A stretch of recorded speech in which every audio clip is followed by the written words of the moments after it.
Hello बच्चा party, कैसे हैं आप सब और क्या हाल चाल है आपके।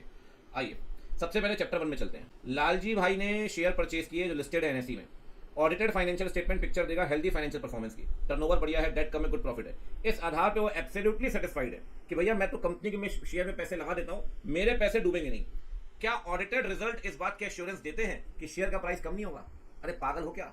ऑडिट तो भैया इस बात का एश्योरेंस है, रीजनेबल एश्योरेंस, कि फाइनेंशियल स्टेटमेंट फ्री है किससे? मटेरियल में से, स्टेटमेंट से। तो भाई लालजी अगर ये सोच रहा है कि ऑडिटेड फाइनेंशियल स्टेटमेंट के आधार पैसा लगा दे, पैसा डूबेगा नहीं, तब तो फिर हर कंपनी में पैसा नहीं डूबना चाहिए, हर कंपनी ऑडिट करवा रही है। थिंकिंग ऑफ लालजी भाई इज नॉट करेक्ट। लालजी भाई तुम ठीक नहीं हो। स्टडी मैट के सारे क्वेश्चन, सारे टेस्ट और अंडरस्टैंडिंग आज मैं कह रहा हूँ एकदम मस्त डिस्कशन होने वाला है इसमें, 1 घंटे में दिमाग हिल जाएगा आपका। जीवा प्रोडक्ट पार्टनरशिप फॉर्म में ट्रेडिंग कर रहे डिजाइनर ड्रेसेस में, ठीक है जी, अच्छी बात है। फर्म ने जेजेएन कंपनी को अपॉइंट किया 1 साल के लिए।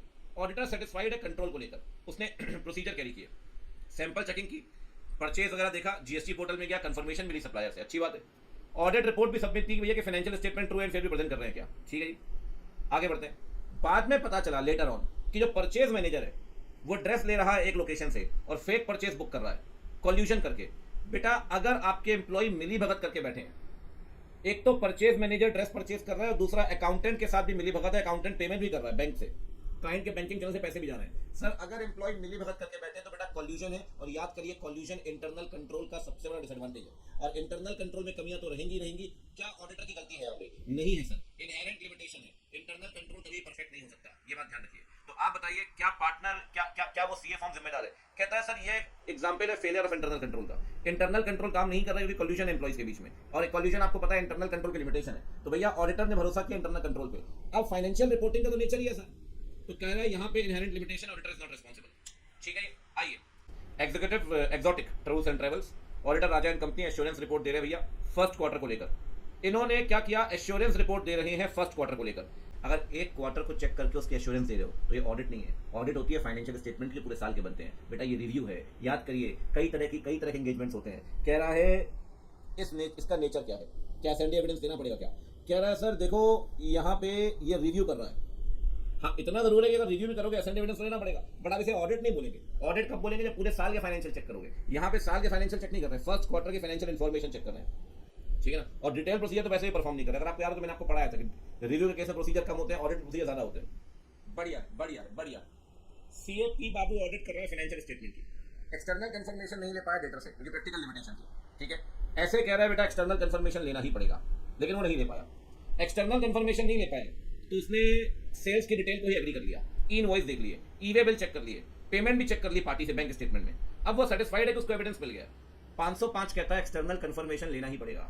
अगर आप एक्सटर्नल कंफर्मेशन नहीं ले पाए तो कहीं ना कहीं 505 को नहीं मान पाए।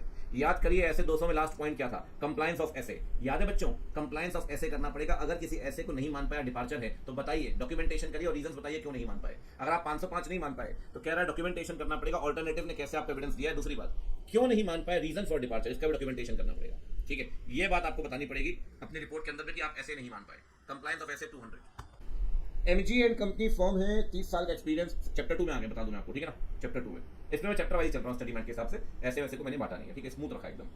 30 साल से ऑडिट कर रहे हैं, मैन्युफैक्चरिंग कर रहे हैं डिफेंस इक्विपमेंट की। डिफेंस सेक्टर में गवर्नमेंट ने बोला कि प्राइवेट प्लेयर भी आ सकते हैं, ठीक है। नई कंपनी ने एंटर किया है, अब वो सोफिस्टिकेटेड डिफेंस इक्विपमेंट बनाएंगे, ठीक है। टेक्निकल नेचर को देखकर ऑडिटर कह रहा है एक्सपोर्ट की जरूरत पड़ेगी। आप बताइए क्या इन्वॉल्वमेंट ऑफ एक्सपोर्ट को प्लानिंग के वक्त कंसीडर करते हैं क्या? मैं तो क्लियर कट कहता हूं बेटा, प्लानिंग करते वक्त 4 मैटर कंसीडर करते हैं, याद करिए। क्या एक्सपर्ट इन्वॉल्वमेंट है, क्या अदर ऑडिटर का इन्वॉल्वमेंट है, क्या जॉइंट ऑडिटर का इन्वॉल्वमेंट है, और क्या इंटरनल ऑडिटर का इन्वॉल्वमेंट है। 4 लोग इन्वॉल्वमेंट चेक करते हैं। याद है प्लानिंग के वक्त 10-12 फैक्टर्स देखते हैं। तो कह रहे हैं भैया प्लानिंग करते वक्त ऑडिटर को कंसीडर करना पड़ेगा कि क्या इन्वॉल्वमेंट जो है वो वहां पर है एक्सपर्ट का या नहीं। याद है 10-12 पॉइंट पढ़ते रहे, तो उसमें 4 पॉइंट में आपको याद भी दिलवाए थे, एकदम माइन्यूट सिंगल पॉइंट से क्वेश्चन मिलेगा आपको यहाँ पे। कार्तिक प्लानिंग कर रहा है कॉस्मेटिक की। ऑपरेशंस के नेचर को देख के उसने प्लान किया कि वो टेस्टिंग ऑफ कंट्रोल करेगा, टीओसी कंट्रोल चेक करेगा, इंटरनल कंट्रोल, ठीक है जी, अच्छी बात, कोई दिक्कत नहीं है। एक दिन उसे वो पहुंचा कॉर्पोरेट ऑफिस और मैनुअल्स मांग रहा था, ठीक है, कह रहा है इंटरनल कंट्रोल मैनुअल लाओ, सरप्राइज एलिमेंट देने के लिए। उसने ये बात कभी मैनेजमेंट को बताई ही नहीं। याद करिए ऐसे 300 में अपन ने पढ़ा था कि बेटा आप कौन से प्रोसीजर परफॉर्म करने वाले हैं, अपनी प्लानिंग मैनेजमेंट के साथ शेयर कर दीजिए। हाँ लेकिन इतना जरूर ध्यान रखिएगा कि आपकी ऑडिट की इफेक्टिवनेस कॉम्प्रोमाइज नहीं होनी चाहिए। आपकी ऑडिट की इफेक्टिवनेस कॉम्प्रोमाइज नहीं होनी चाहिए। याद है auditor may decide to discuss the elements of planning with the entities management to facilitate the conduct and management without compromise the effectiveness of audit। लेकिन अगर आप बिना बताए पहुंच गए, सरप्राइज चेक कुछ जगह अच्छा लगता है सर, इंटरनल कंट्रोल में अच्छा नहीं लगता। कह रहा है आपने कुछ नहीं बताया, ठीक है, और कहीं ना कहीं अगर आप चाहते हैं ऑडिट सही से हो तो आपको बताना चाहिए था। अगर आप बिना बताए कंट्रोल चेक करने पहुंच गए तो वो अप्रोच प्रॉपर नहीं है, दैट इज नॉट प्रॉपर। ठीक है, प्लानिंग करते वक्त सीए को लगा कि इंक्वायरी करनी जरूरी है इन हाउस लीगल काउंसिल से, पेंडिंग मैटर्स है। इन हाउस लीगल काउंसिल भी एक्सटर्नल लीगल काउंसिल नहीं है। याद आ रहा है 315 के अंदर इंटरनल कई लोगों से इंक्वायरी करते हैं। 315 में जब रैप परफॉर्म करते हैं तो इंटरनल इंक्वायरी नहीं करते, आईए पर्सोनल से, इन्फॉर्मेशन सिस्टम पर्सोनल से, वो लोग जो कॉम्प्लेक्स ट्रांजैक्शन में इन्वॉल्व है 6-7 इंक्वायरी करते हैं 315 में। अब एक बात बताओ, अगर आप 300 याद हो आपको, 300 के अंदर मैं सिंपल कहता हूँ, 300 में दो चीजें आती हैं, एक रैप और दूसरा फैप और तीसरा अदर प्रोसीजर। अब आप कह रहे हो भैया इंक्वायरी करनी है लीगल काउंसिल से ताकि आरएमएम को आइडेंटिफाई कर पाऊं। आप बताइए ये देखकर आप क्या आइडेंटिफाई करना चाहते हैं? रिस्क। 315 के अंदर रिस्क कह रहा है, क्या 300 के अंदर प्लानिंग करेंगे? बिल्कुल करेंगे। 300 में मैं कहता हूं 3 चीजों की प्लानिंग होती है, रैप की, फैप की और अदर प्रोसीजर्स की। कह रहे हैं भैया ऑब्जेक्टिव जो है इन हाउस लीगल काउंसिल का आप पता लगाना चाहते हैं आरएमएम, और आरएमएम जो आप पता लगाओगे वो रैप के थ्रू पता लगाओगे। 315 का रैप और 315 का रैप कहां प्लान होगा 300 के अंदर। ठीक, झमाझम। शुभेंदु ऑडिटर है भैया सोशल मीडिया कंपनी का। इन्फॉर्मेशन टेक्नोलॉजी के नियम बदल दिए सरकार ने, अब कह रहा है मैंडेटरी कर रहा है कि ग्रीवियंस रिड्रेसल मैकेनिज्म बनाना पड़ेगा हर कंपनी को, ठीक, सोशल मीडिया प्लेटफॉर्म के लिए। अगर आप वो नहीं मानते नियम तो भैया सिविल और क्रिमिनल लायबिलिटी लगेगी। बिल्कुल ठीक बात है। क्या ये फैक्टर कंसीडर करना पड़ेगा? बिल्कुल करना पड़ेगा सर। याद करिए बेटा, अगर लॉ चेंज होता है, हालात चेंज होते हैं, आपको स्ट्रेटजी चेंज करनी पड़ेगी। इस एग्जांपल में सरकार ने रेगुलेशंस चेंज कर दिए तो कह रहा है क्या ये फैक्टर कंसीडर करना चाहिए स्ट्रेटजी बनाते वक्त? कहता है सर बिल्कुल कंसीडर करना चाहिए, इंपॉर्टेंट मैटर है, change in law should be consider while establishing audit overall audit strategy. ठीक है, बढ़िया क्वेश्चन है यार, बढ़िया क्वेश्चन है। ये स्टडी मैट के अंदर दिए हुए जोड़ रहे थे, ये सारे क्वेश्चन भाई स्टडी मैट के फिर बोल रहा हूँ। ठीक है, चलिए, मेरा एक भी क्वेश्चन नहीं है इसमें।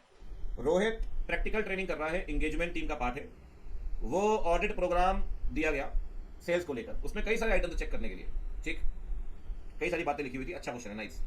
वेरिफिकेशन के दौरान उसने देखा कई सारे ईवे बिल कैंसिल कर दिए 24 घंटे के अंदर, जनरेट हुए और 24 घंटे में कैंसिल हुए, लेकिन प्रोग्राम में इस बारे में कुछ नहीं दिया गया, इसलिए वो चुप रहा। He keeps mum. याद करिए, assistant should be of the open mind. Audit programme अगर कुछ नहीं भी लिखा है तो वो काम करना पड़ेगा, एडिशनल प्रोसीजर। और याद करिए, 4 बातें बताता हूं मैं आपको कि assistant should be of open mind. उसमें चौथा पॉइंट क्या था? अगर आपको कोई भी नई बात पता लगती है बेटा तो बताइए। किसको बताएंगे आप बताएंगे, याद करिए, अपने सीनियर को, ठीक है ना। तो चुप नहीं रहना बेटा, एटीट्यूड प्रॉपर नहीं है रोहित का। असिस्टेंट जो है वो ऑब्जेक्टिवली मैटर देखेगा और ये बात अपने सीनियर को, अपने प्रिंसिपल को बताएगा। आपको ये बात बतानी चाहिए अपने प्रिंसिपल को। आप चुप रहे, आपने ठीक नहीं किया। Assistant should be of the open mind, ठीक है ना। मैं एकदम चैप्टर वाइज चल रहा हूँ, चैप्टर वाइज में आपको पता है सारे स्टार्टिंग में ऐसे वाले ही क्वेश्चन मिलेंगे, सारे ऐसे वाले क्वेश्चन है, तो पहले ऐसे वाले ही निपटाते हुए चलते हैं, कोई दिक्कत नहीं। आइए तीसरे चैप्टर में आपका स्वागत है। VR and tier private limited startup company है, हॉलिस्टिक सॉल्यूशन दे रही है, paddy stubble burning, mainly farmer जो नॉर्थ वेस्ट इंडिया में है भैया, वो क्या कहते हैं, पराली जलाते हैं, पराली जलाने को लेकर उन्होंने हॉलिस्टिक सॉल्यूशन दी कि पराली को ढंग से जलाया जाए, एनवायरमेंट को नुकसान ना पहुंचे। गवर्नमेंट ने इस इशू को कंसीडर किया, कंपनी ने एंटर हुआ पिछले साल, लेकिन बहुत सारी कंपनी जो सेक्टर में थी ना वो सक्सेसफुल नहीं हुई इन बिजनेस में और बर्बाद हो गई। ऑडिटर के तौर पे आरएमएम का कौन सा कंपोनेंट देखोगे बेटा? आरएमएम के 3 कंपोनेंट होते हैं, आईआर, सीआर और डीआर, इनहेरेंट कंट्रोल और डिटेक्शन रिस्क। सर अगर आपके साथ वाली कई कंपनीज बर्बाद हो चुकी हैं तो आप भी बर्बाद हो जाओगे, ये बिजनेस का रिस्क है, इनहेरेंट रिस्क, ठीक है, इनहेरेंट रिस्क। यानी इनहेरेंट रिस्क, कंपनी ने कंट्रोल बनाया कि जो इन्वेंट्री है पेरिशेबल गुड्स की, इसे स्टोर करेंगे कंट्रोल एनवायरनमेंट में ताकि नुकसान ना हो, और इन्वेंट्री जो आपने कंट्रोल की उसकी रिस्पॉन्सिबिलिटी 2 लोगों को दी, उसकी रिस्पॉन्सिबिलिटी लगा 2 लोगों को दी है कि भैया आपको चीजें चेक करनी है। आप बताइए, 2 लोगों को बैठा दिया, इन्वेंट्री कंट्रोल उनके हाथों में दे दिया, तो सर ऐसा भी तो हो सकता है ये 2 लोग मिली भगत कर लें और कंट्रोल को तहस नहस कर दें, ओवरराइड कर दें। कह रहा है यहाँ कौन सा कंपोनेंट लगेगा आरएमएम का? कंट्रोल रिस्क है भाई। कहता है भाई हो सकता है पॉसिबिलिटी, जिन लोगों को आपने जिम्मेदारी दी है अपना काम ढंग से ना करें और डेविएशन रिपोर्ट ना करें, तो भैया इंटरनल कंट्रोल वीक हुआ तो कौन सा रिस्क होगा? कंट्रोल रिस्क होगा। Shri foods private limited garlic bread बनाती है, भूख लग रही है, गार्लिक ब्रेड पीला के साथ। ऑडिटर कह रहा है ऑडिट प्रोसीजर प्लान करूंगा रिकॉग्निशन और रेवेन्यू को लेकर। पॉसिबिलिटी है बच्चों कि मिस स्टेटमेंट जो है वो आइडेंटिफाई नहीं किया प्रोसीजर्स में। बेटा अगर ऑडिटर मिस स्टेटमेंट नहीं पकड़ पाया, miss statement revenue recognition S 9 अगर नहीं पकड़ पाया तो डीआर कहलाएगा। ऑडिटर सारे प्रोसीजर नहीं पकड़ पाएगा, एमएम नहीं पकड़ पाएगा, डिटेक्शन रिस्क। ये भी बढ़िया है, गार्लिक ब्रेड जिंदाबाद। जोजो लिमिटेड लिस्टिंग करा रही है स्टॉक एक्सचेंज में, ऑडिटर के तौर पे आप बताइए एक रीजन ऑडिट रिस्क का। बेटा अगर लिस्टिंग करवा रही है ना तो हो सकता है जो लिमिटेड घाटे में हो, लेकिन अपने फाइनेंशियल को मैनिपुलेट करके बेटर पिक्चर प्रेजेंट करना चाहेगी ताकि उसका पब्लिक इशू फ्लॉप ना हो। इसीलिए ध्यान रखना, अगर लिस्टिंग है तो पॉसिबिलिटी है इंटेंशनल मैनिपुलेशन की, ताकि गुड रिस्पॉन्स आए इन्वेस्टर से। इसीलिए भैया अगर फाइनेंशियल्स मैनिपुलेट होंगे तो ऑडिट रिस्क भी बढ़ेगा, कि ऑडिटर कहीं ना कहीं इनएप्रोप्रिएट ओपिनियन देगा रीजनिंग में फाइनेंशियल्स आर मैनिपुलेटेड। ठीक, बढ़िया क्वेश्चन, आप देख रहे हो एकदम ज्ञान वाले क्वेश्चन है, झमाझम। चलो जी आगे बढ़ते हैं। फाइनेंशियल स्टेटमेंट है जो लिमिटेड के, ये अगला क्वेश्चन है। ये पता चला कि ऑडिटर का जो ऑडिटर ने देखा करंट रेशियो 1:20 से 1:7.1.20 से 1.75 पहुंच गया। आप बताइए कौन सा रिस्क असेसमेंट प्रोसीजर परफॉर्म कर रहा है? बेटा 315 के अंदर रैप में ना 4 काम करते हैं, इंक्वायरी, ऑब्जर्वेशन, इंस्पेक्शन और एआरपी। जब आप रेशियो कंपेयर कर रहे हैं ना बेटा, तो रेशियो कंपेयर करना है एआरपी, एआरपी रैप के अंदर एआरपी परफॉर्म कर रहे हो, ठीक है। कहता है सर आप बताइए इसका कोई रिलेशन है क्या? बिल्कुल रिलेशन है बेटा। अगर करंट रेशियो इंप्रूव हो रहा है, इसका मतलब हो सकता है या तो तुमने अपनी एसेट्स बढ़ा दी या तो अपनी लायबिलिटी कम कर दी। तो हो सकता है सर, ध्यान रखिए, there can be improvement in the current ratio. क्या पता मेरे स्टेटमेंट हो गया और रिस्पांस के लिए, ठीक। राजा ऑडिटर है, रेवेन्यू 25 करोड़ कंपनी का। कंपनी 50 लाख की सीसी लिमिट नहीं लोन लिया है, 1 लाख का लोन डिले हो गया, तो 1 लाख का लोन बाद में मिला। Financial statement do not disclose nature of security. जब जब कंपनी लोन लेगी ना, स्केड्यूल 3 कहता है नेचर ऑफ सिक्योरिटी बतानी पड़ेगी। ये कहता है बेटा नेचर ऑफ सिक्योरिटी बतानी पड़ेगी। याद करिए फाइनेंशियल स्टेटमेंट में हमने पढ़ा था, शायद कुछ लोगों ने ध्यान दिया, कुछ लोगों ने ध्यान नहीं दिया हुआ। नेचर ऑफ सिक्योरिटी, ठीक। स्मृति ऑडिटर है मेरे बच्चे, ऑडिट कर रही है, कंपनी की पॉलिसी चेक कर रही है, एम्प्लॉय रिक्रूटमेंट, ट्रेनिंग, ओरिएंटेशन। बहुत सारा इंटरेस्टेड है ये फाइंड आउट करने में क्या कंपनी बेस्ट कैंडिडेट हायर कर रही है, क्या वो क्या अचीव करना चाहती है। सर बच्चों याद करिए, अब हम पढ़ रहे हैं इंटरनल कंट्रोल के कंपोनेंट। और इंटरनल कंट्रोल के कंपोनेंट में बेटा सिरेमिक पढ़ा था आपने, याद करिए। सिरेमिक में सीई मतलब कंट्रोल एनवायरनमेंट। याद करिए कंट्रोल एनवायरनमेंट में होम कैट क्या बोलता था? होम कैट में एच फॉर क्या था? Human resource.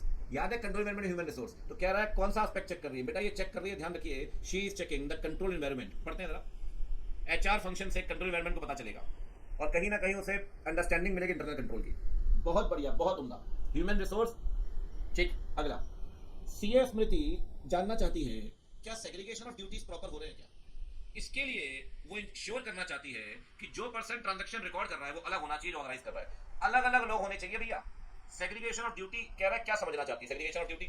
Segregation of duty अगर आप याद करिए तो कंट्रोल एक्टिविटी में था ये पॉइंट। 4-5 पॉइंट है कंट्रोल एक्टिविटी में।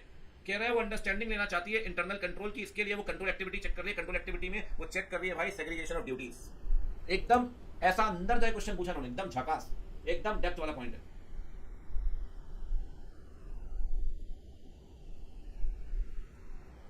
आइए आगे बढ़ते हैं। जोम्बा प्रोडक्ट लिमिटेड क्या नाम है? जोम्बी करके स्मॉल कंपनी है। कंट्रोल सिस्टम रुडिमेंट्री है। आप ऑडिटर हैं, आप बताइए कैसे चेक करेंगे। देखो भैया, स्मॉल एंटिटीज में अपन ने पढ़ा था, कंट्रोल सिस्टम जो है वो बेसिक होगा, फॉर्मलाइज नहीं होगा। इसीलिए आपसे पता क्या पूछ रहा है? आपसे पूछ रहा है how would you proceed, internal control evaluate कैसे करेंगे। इवैल्यूएट करने के 4 टूल्स होते हैं, चेकलिस्ट, नैरेटिव रिकॉर्ड। याद आ रहा है आईसी क्वेश्चन में फ्लो चार्ट। स्मॉल कंपनी में जहां कंट्रोल वीक है वहां नैरेटिव रिकॉर्ड लाइए। आहा, इंस्टीट्यूट ने मेहनत बहुत की है भाई, यहाँ पे बड़ी मेहनत की है जी इंस्टीट्यूट में।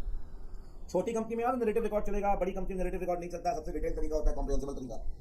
चार्टर्ड अकाउंटेंट ऑडिट कर रहे हैं, देख रहे हैं कि कैश बराबर जमा नहीं होता बैंक में, ठीक। जो ऑफिशियल रिस्पॉन्सिबल है ना, उसने इस बात पे ध्यान भी नहीं दिया। क्या लगता है आपको? देखो भैया याद करिए, कंट्रोल डेफिशिएंसी कह रहा है ना तो कैश जमा कर रहे हो, ना अपना काम ढंग से कर रहा है। आप मानेंगे जैसा कंट्रोल होना चाहिए था वैसा कंट्रोल नहीं है। अगर बेटा कैश जमा नहीं हुआ तो कहीं ना कहीं मिस स्टेटमेंट होगा, तो मिस स्टेटमेंट को नहीं रोक पाओगे। तो इट रिप्रेजेंट कंट्रोल डेफिशिएंसी, ठीक है। चलिए आ जाओ भैया, चौथा चैप्टर कह रहा है फाइनेंशियल स्टेटमेंट चेक करते वक्त ऑडिटर ने, चल जा भाई, ठीक है, देखा कि नोट्स टू अकाउंट्स में एजिंग है ट्रेड पेबल की। अकाउंटेंट जो है वो रिस्पॉन्सिबल है एजिंग के लिए, ठीक है, नोट्स की।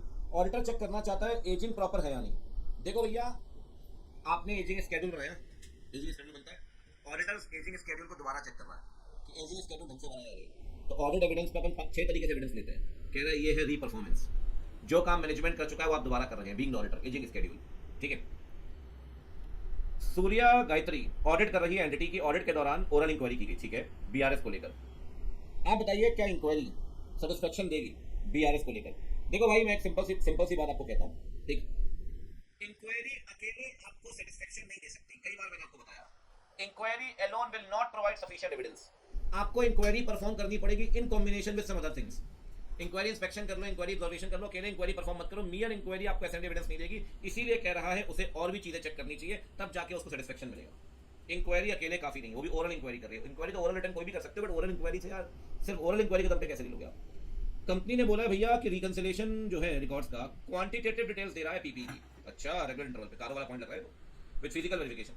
ऑडिटर ने देखा कि रिकंसिलेशन जैसा बताया गया वैसा किया गया। अब एक बात बताइए, क्लाइंट कह रहा है हम तो भैया फिजिकल वेरिफिकेशन करते हैं पीपी की, हम तो रिकॉर्ड बढ़िया मेंटेन करते हैं जी। जैसा क्लाइंट ने बोला वैसा ही किया क्लाइंट ने। क्या इससे आपकी रिलायबिलिटी बढ़ेगी क्लाइंट के लिए? और क्या इंटरनल एविडेंस से भरोसा कर पाएंगे आप? बिल्कुल करेंगे सर। याद करिए, जब क्लाइंट ने जो बताया वो किया, तो कहीं ना कहीं हमारी रिलायबिलिटी बढ़ेगी क्लाइंट की तरफ, और रिलायबिलिटी बढ़ेगी तो जो भी इंटरनल एविडेंस है हम उस पर रिलाई कर पाएंगे। Evidences generated internally is increase, उनका कहीं ना कहीं यू कैन इंक्रीज अवेलेबिलिटी। बहुत सिंपल क्वेश्चन है। ये बताओ भाई, कंपनी ने स्टिपुलेट किया है कि ऑटोमेटेड सॉफ्टवेयर, बढ़िया क्वेश्चन है, 12% इंटरेस्ट चार्ज करते हैं आप कस्टमर से। अगर कस्टमर पेमेंट नहीं कर पाया समय से तो आपका ऑटोमेटेड सॉफ्टवेयर है तो 12% इंटरेस्ट निकाल देता है कि भैया 1 करोड़ रुपए का सामान आपने बेचा, किसी कस्टमर को 1 महीने के अंदर पेमेंट करनी है, नहीं की तो 12% के हिसाब से निकाल देगा, सिंपल इंटरेस्ट। इंटरनल ने देखा कि सॉफ्टवेयर इंटरेस्ट नहीं निकाल पा रहा है, फेल कर रहा है। आप बताइए क्या ये काम इंटरनल को करना चाहिए? बिल्कुल करना चाहिए सर। अगर आपका सिस्टम ढंग से काम कर रहा है नहीं कर रहा है तो इंटरनल ऑडिटर ही चेक करेगा। कह रहे हैं सर ये तो इंटरनल को ही चेक करना पड़ेगा क्योंकि कहीं ना कहीं आपको लॉस होगा और ये मैटर बिल्कुल फॉल करता है इंटरनल ऑडिटर के डोमेन में। Efficiency of the automated environment तो चेक करनी चाहिए। सुकेश एक्सटर्नल ऑडिटर है, वो जानना चाहता है कि इंटरनल भी है। वो उसने देखा इंटरनल, हाँ अच्छा क्वेश्चन है, नाइस। उसने देखा कि इंटरनल जो है ना वो मैनेजमेंट को सीधे रिपोर्ट नहीं कर रहा है सीधे। सुकेश ने ये भी देखा कि आरएमएम हाई है। अब आप बताइए क्या सही होगा सुकेश के लिए कि इंटरनल के काम पे बहुत ज्यादा रिलाई कर ले एक्सटेंसिवली? सर एक तो इंटरनल टॉप मैनेजमेंट को बता नहीं रहा है, दूसरा आरएमएम हाई है। तो भैया अगर आप टॉप मैनेजमेंट को नहीं बता रहे हो, आरएमएम आपका वैसे भी हाई है, तो कह रहा है सर ऑडिटर को, स्टैट को इंटरनल के काम पे ज्यादा भरोसा नहीं करना चाहिए, ना ही इंटरनल काम ज्यादा यूज करना चाहिए। कह रहा है इसके आधार पर हम कह सकते हैं you should not rely extensively on the work of internal auditor. ठीक, ऑडिटर जो ऑडिट कर रहा है उसने सैंपल सेलेक्ट किया, बाद में पता चला कि सैंपल रिप्रेजेंटेटिव नहीं है। सैंपल सेलेक्ट किया एक्सपीरियंस और नॉलेज के आधार पे। बताइए स्टैटिस्टिकल है या नॉन स्टैटिस्टिकल है? भैया नॉन स्टैटिस्टिकल सैंपलिंग है, आपने अपना जजमेंट लगाया, ठीक है, फॉल्टी सिलेक्शन हो गया। ऑडिटर ने बोला भैया सिलेक्शन हुआ है मेरे एक्सपीरियंस के आधार पे। क्या ऑडिटर बच सकता है? नहीं बच सकता सर। अरे भैया स्टैटिस्टिकल सैंपलिंग लगाते ना यार, तुमने अपना जजमेंट क्यों लगाया भाई? कह रहा है जो भी आपकी अप्रोच होगी, मैंने तब भी कहा था मीन मैच करना, सैंपल हमेशा रिप्रेजेंटेटिव होना चाहिए। लिखा भी है sample must only B representative.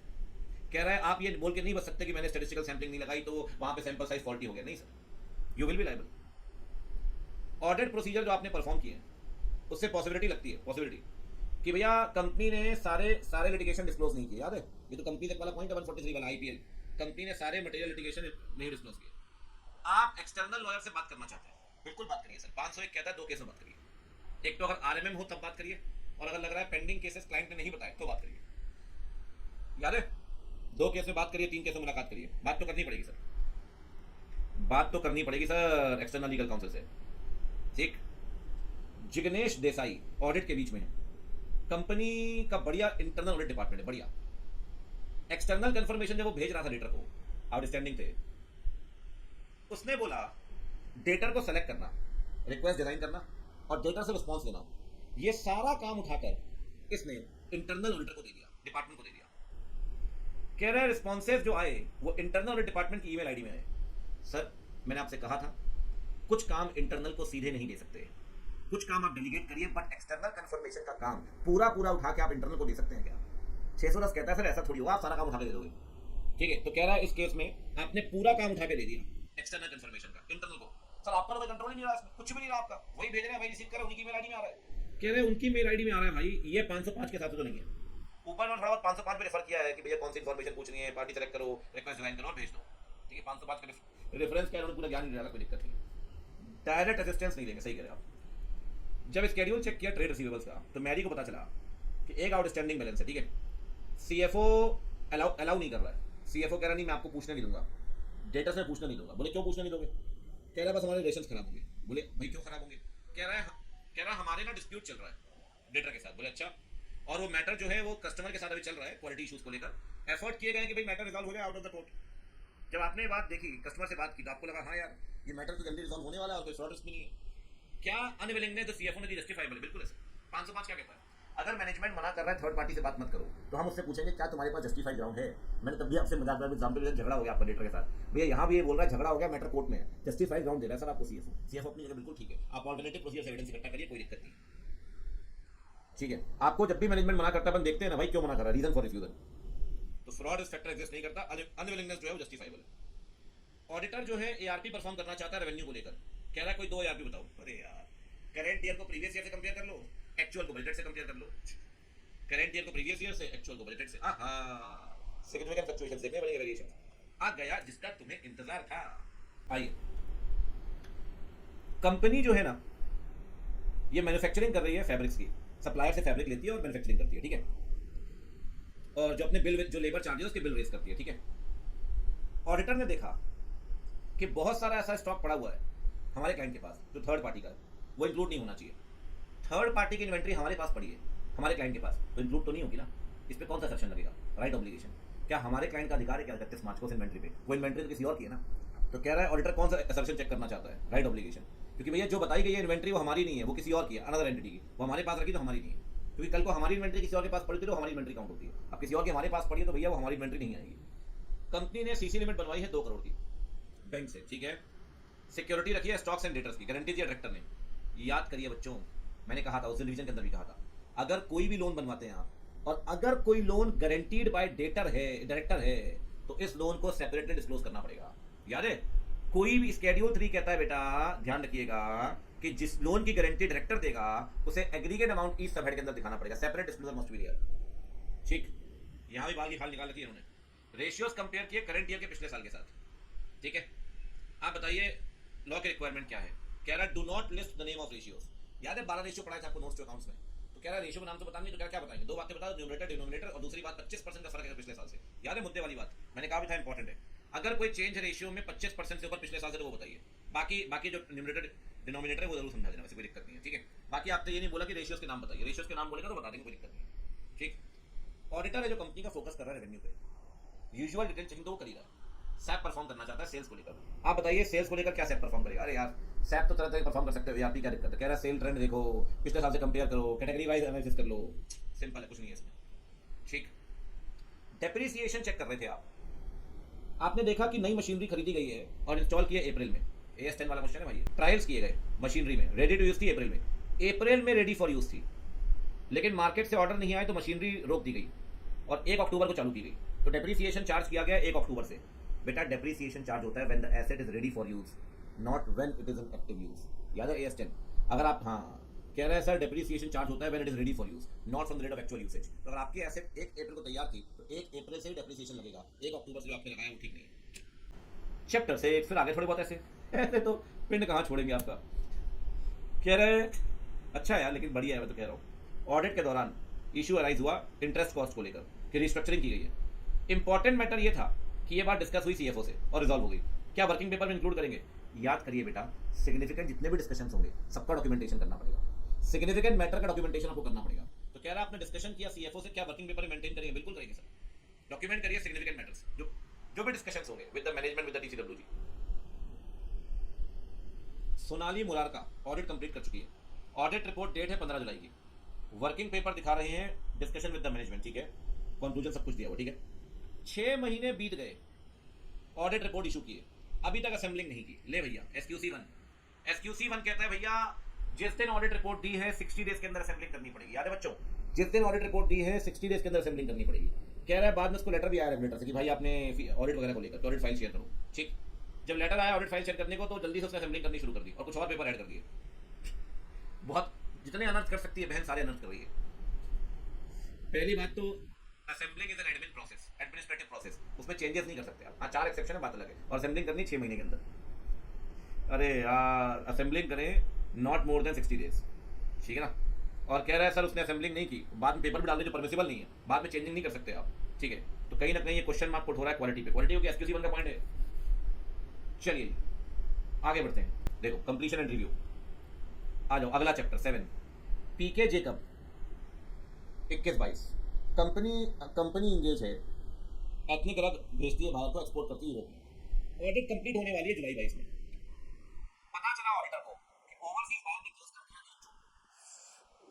ठीक है। कह रहा है आपने सब स्टैंडर्ड डाई यूज की है, शिपमेंट मिला था अगस्त 21 को, आपने out of the court settlement के लिए 5 करोड़ रुपए देंगे।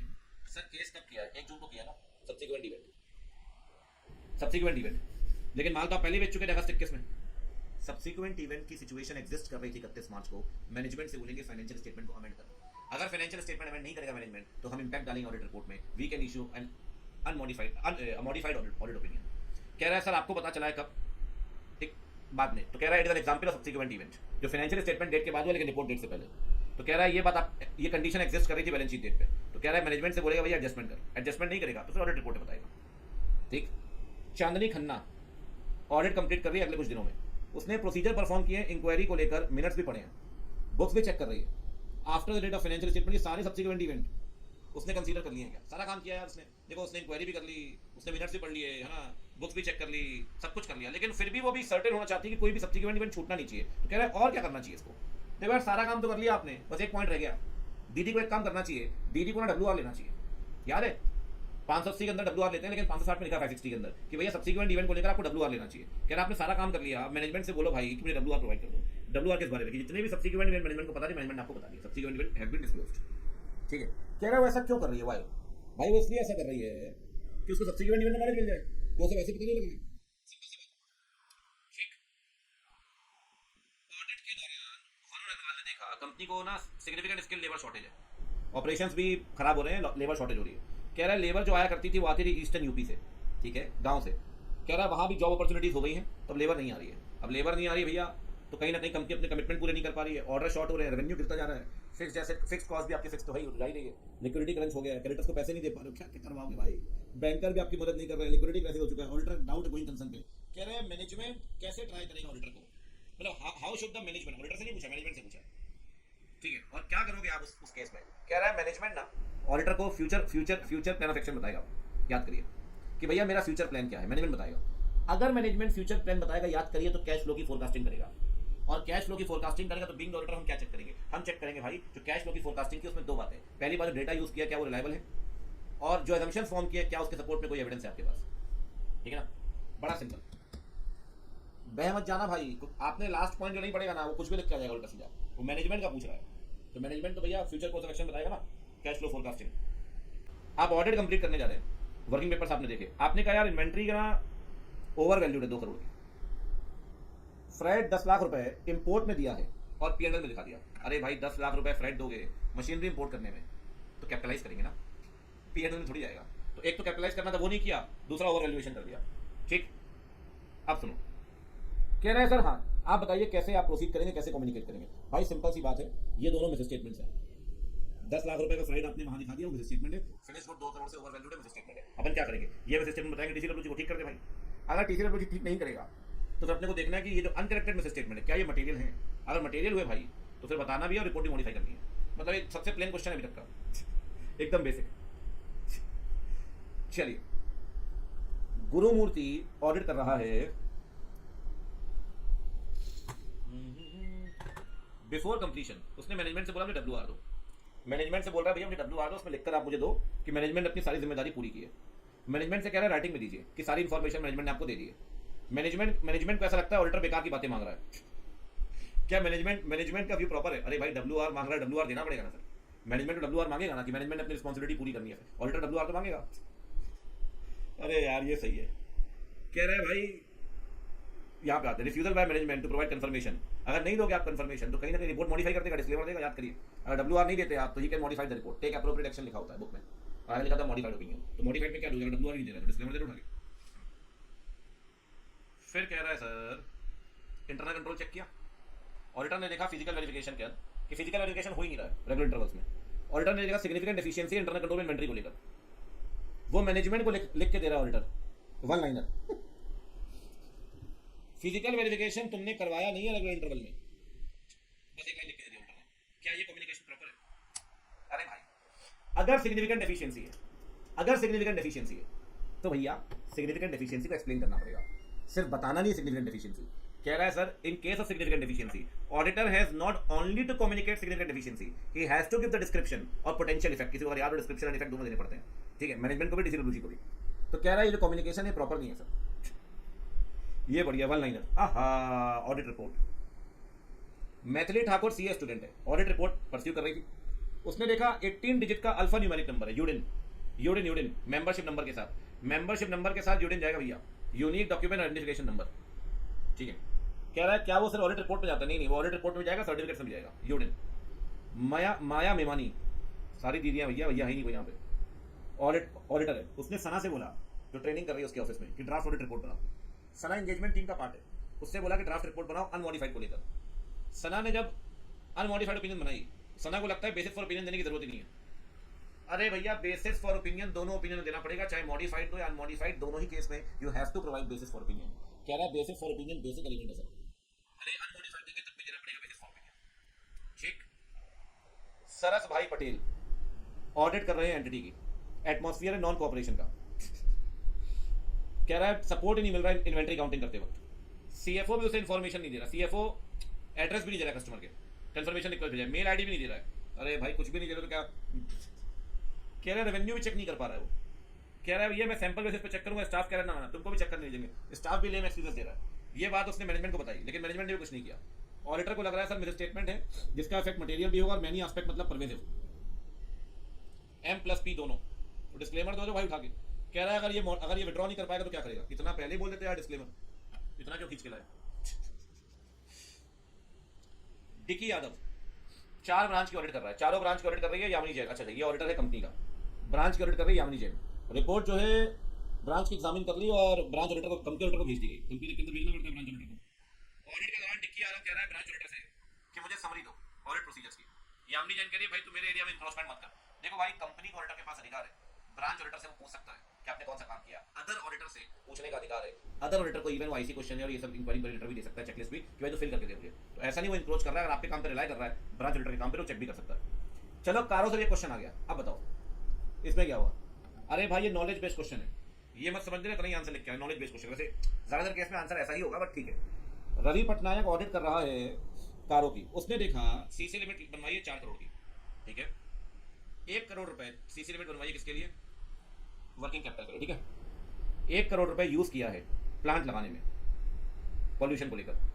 कारों में एक पॉइंट था, कारों में एक पॉइंट था कि अगर शॉर्ट टर्म का पैसा लॉन्ग टर्म में इस्तेमाल किया गया क्या।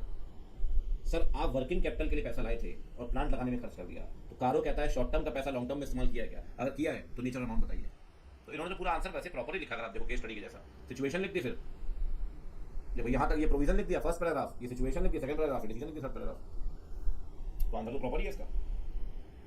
इस चैप्टर नंबर 9 क्या बात, it is the duty of the CNDG कि रिपोर्ट करेगा सीएफआई के सारे खर्चे, ठीक। काम की बात बोल भाई, डिस्कस करिए सीएफआई से क्या मतलब है आपका।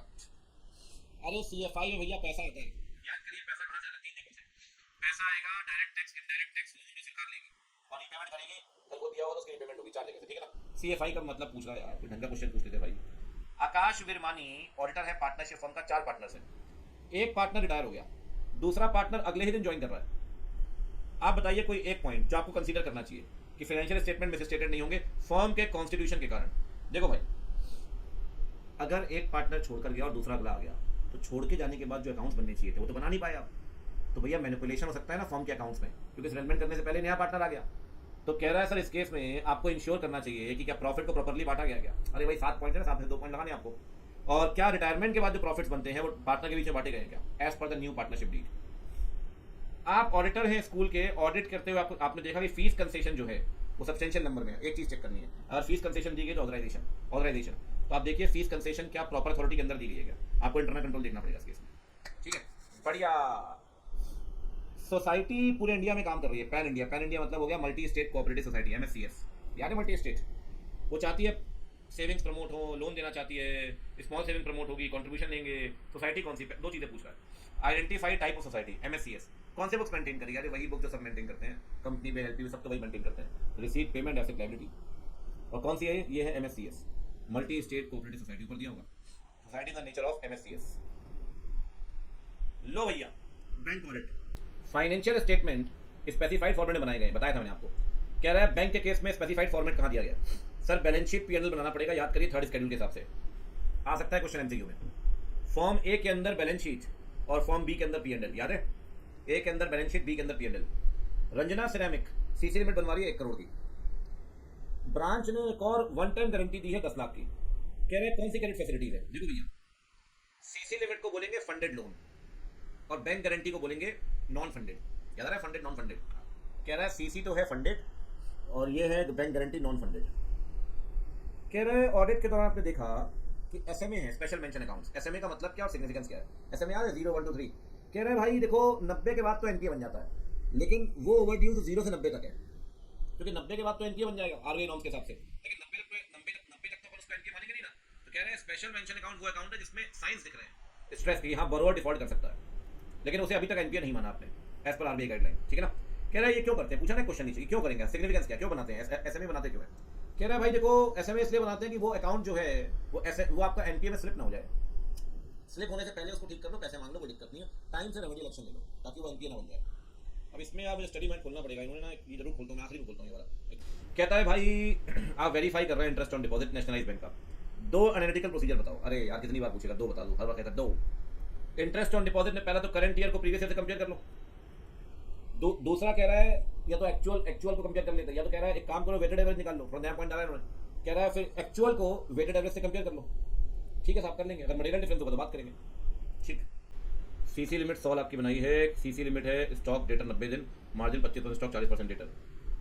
कह रहा है स्टॉक 125 लाख का, 5 लाख का स्टॉक डैमेज है, नया पॉइंट 120, कैरेक्टर माइनस करो भैया 50 लाख के, 70 में मार्जिन में स्टॉक माइनस करिए 25%। 25% कितना आएगा, ये आ जाएगा यार 14 और 3.5, 17.5, ये आ गया 52.5, यही आएगा ना। दूसरी तरफ डेटर की बात करिए, डेटर कितना है, डेटर है भैया 50 लाख, 90 दिन से पुराना डेटर 10 लाख, 90 दिन से पुराना डेटर हो गया 10 लाख, मतलब ये हो गया 40 लाख।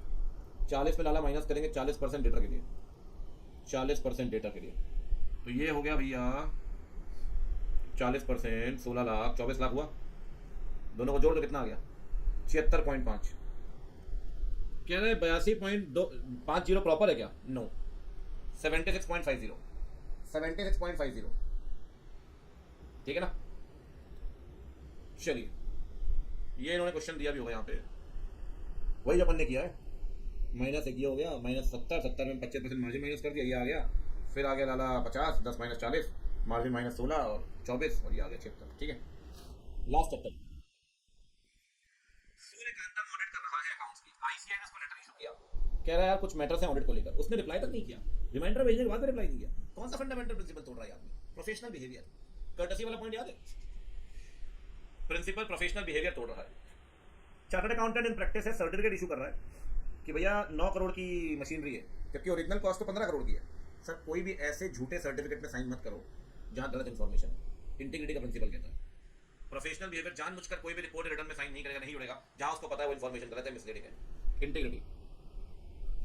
रमन गुप्ता को अपॉइंटमेंट ऑफर किया गया ऑडिटर का, उसके दूर का अंकल के पास शेयर थे, उसने शेयर होल्ड किए, दूर का अंकल था तो रमन डिस्क्वालीफाइड था नहीं, इंडिपेंडेंस इफेक्ट नहीं हो रही थी, लेकिन अपॉइंटमेंट एक्सेप्ट करता, उसे पता चला कि उसके अंकल निपट लिए, और अंकल कोई बेटा तो था नहीं, बच्चे के हम भी कोई ऐसे अंकल ढूंढ रहे हैं, उन्हें पता चला कि वो नॉमिनी बन गया अंकल के शेयर्स का।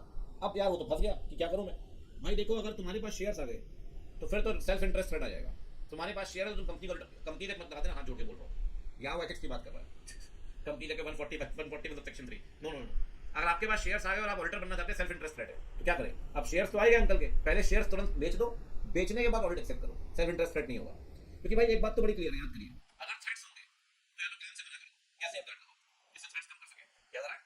कह रहा है उसे पता चला कि भाई उसके शेयर, कह रहा है वो थ्रेट को एलिमिनेट करेगा, कैसे एलिमिनेट करेगा, कह रहा है वो शेयर बेचेगा ऑडिट एक्सेप्ट करने से पहले, अगर वो शेयर भी होल्ड कर रहा है ऑडिट भी एक्सेप्ट कर रहा है तो कहीं ना कहीं थ्रेट इंडिपेंडेंस के लिए। ये एक ही जगह से 40% ऑडिट फीस आ रही है, आप बताइए इंडिपेंडेंस कैसे अफेक्ट होगी, कौन से थ्रेट्स की बात कर रहा है भैया। अगर 40% फीस आपको एक ही क्लाइंट से आ रही है, 40% फीस तुम्हें एक ही क्लाइंट से आ रही है, तो बेटा अगर वो क्लाइंट चला गया तो तुम्हें डर तो रहेगा वो क्लाइंट ना जाए, सेल्फ इंटरेस्ट रेट है।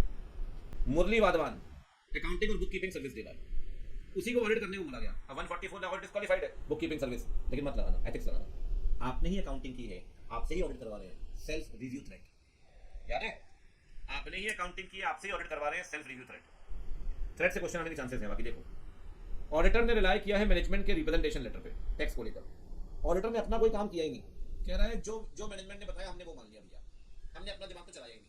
कह रहे हैं कौन सी चीज लैक कर रही है, मनीष आया नहीं वरना बोल के बताता आपको, प्रोफेशनल स्केप्टिसिज्म, भैया स्केप्टिसिज्म कहता है अलर्ट रहना जरूरी है, कह रहा है आपने माना, कह रहा है आपने कोई काम किया ही नहीं, कहीं ना कहीं लैक ऑफ प्रोफेशनल स्केप्टिसिज्म है। क्या बढ़िया क्वेश्चन बनाया इंस्टीट्यूट में यार। चिराग आर्टिकल ट्रेनिंग का पार्ट है, एंगेजमेंट टीम का पार्ट है, उसने कहीं न्यूज पढ़ी कि एंगेजमेंट लेटर जो इशू करता है ऑडिटर, उसमें फॉर्म एंड कंटेंट भी होता है रिपोर्ट का, उसे लगा रहे जब हम शुरुआत में कैसे बता रहे फॉर्म एंड कंटेंट, भैया एंगेजमेंट लेटर में फॉर्म एंड कंटेंट बताना पड़ता है, याद करिए, मैनेजमेंट रिस्पांसिबिलिटी ऑफ ऑडिटर, कहता है सर एंगेजमेंट लेटर में फॉर्म एंड कंटेंट, हाँ अगर आपको लगे बाद में चेंज करना you can amend also, but form and content तो बताना पड़ेगा। 210 मैनेजमेंट को लगता है ऑडिटर को हमें ना राइटिंग में ये देने की जरूरत नहीं है कि उसकी रिस्पॉन्सिबिलिटी क्या है फाइनेंशियल स्टेटमेंट को लेकर, कह रहे हैं मैनेजमेंट ने आपको बताया ही नहीं, मैनेजमेंट मना कर रहा है, आप क्या करोगे, याद करिए सर 210, आप ऑडिट एक्सेप्ट करने से पहले चेक करेंगे प्री कंडीशन है या नहीं। प्री कंडीशन में क्या होता है, दो बातें, पहली बात मैनेजमेंट एफएस को बनाएगा एज पर द एफआरएस, याद है प्री कंडीशंस, मैनेजमेंट एफआरएस को मानेगा। दूसरा, मैनेजमेंट याद करिए ऑडिटर को 3 चीजें प्रोवाइड करेगा, वो इंफॉर्मेशन जो रेलेवेंट है, एडिशनल इंफॉर्मेशन, अनरिस्ट्रिक्टेड एक्सेस। कह रहा है सर जब ऑडिटर आपसे कह रहा है मुझे अपनी रिस्पॉन्सिबिलिटी राइटिंग में एक्नॉलेज कर दो, आपको दिक्कत क्या है सर? आपसे कह रहा है अपनी रिस्पॉन्सिबिलिटी एक्नॉलेज करो, आपको दिक्कत क्या है? मैं क्यों करूंगा? करना पड़ेगा सर, प्री कंडीशन है। कहता है भाई अगर ऐसा रिफ्यूजल आपने किया है, प्री कंडीशन प्रेजेंट नहीं है इसका मतलब, अगर प्री कंडीशन प्रेजेंट नहीं है इसका मतलब 210 का वायलेशन हो रहा है। अगर हो रहा है ऑडिट एक्सेप्ट मना कर दीजिए, मना कर दीजिए। अगर प्री कंडीशन पूरी नहीं हो रही, refusal by the auditor is necessary. पापी पेट का सवाल नहीं होना चाहिए भाई। ये क्वेश्चन इंपॉर्टेंट है दोनों, मैं आपको बता रहा हूँ ये दोनों क्वेश्चन इंपॉर्टेंट है। पीके नायर को अपॉइंटमेंट ऑफर किया गया कि ऑडिट कर दो भाई, हमारी कंपनी की टूरिज्म का काम कर रही है। जब ड्यू डिलिजेंस किया तो पता चला उनके यहाँ रेड हो रही है एनआईए की, क्योंकि वो टेररिज्म से कनेक्टेड है। अरे भाई साहब, साथ में ईडी ने भी रेड किया इनके ऊपर कि एलिसिट मनी ट्रेल चल रहा है। डाउट है कि टूरिज्म की आड़ में ये टेरर फंड्स को घुमा रहे हैं यहाँ से वहाँ। अगर आपका क्लाइंट मनी लॉन्ड्रिंग कर रहा है या आपका क्लाइंट क्रिमिनल एक्टिविटी कर रहा है तो आपको क्लाइंट रिलेशनशिप को एक्सेप्ट नहीं करना चाहिए। एसक्यूसी 1 याद करिए। कह रहा है सर अगर इंडिकेशन है कि क्लाइंट मनी लॉन्ड्रिंग कर रहा है, क्रिमिनल एक्टिविटीज कर रहा है, आपको अपॉइंटमेंट एक्सेप्ट नहीं करना चाहिए। ये एक्सेप्ट मत करो सर।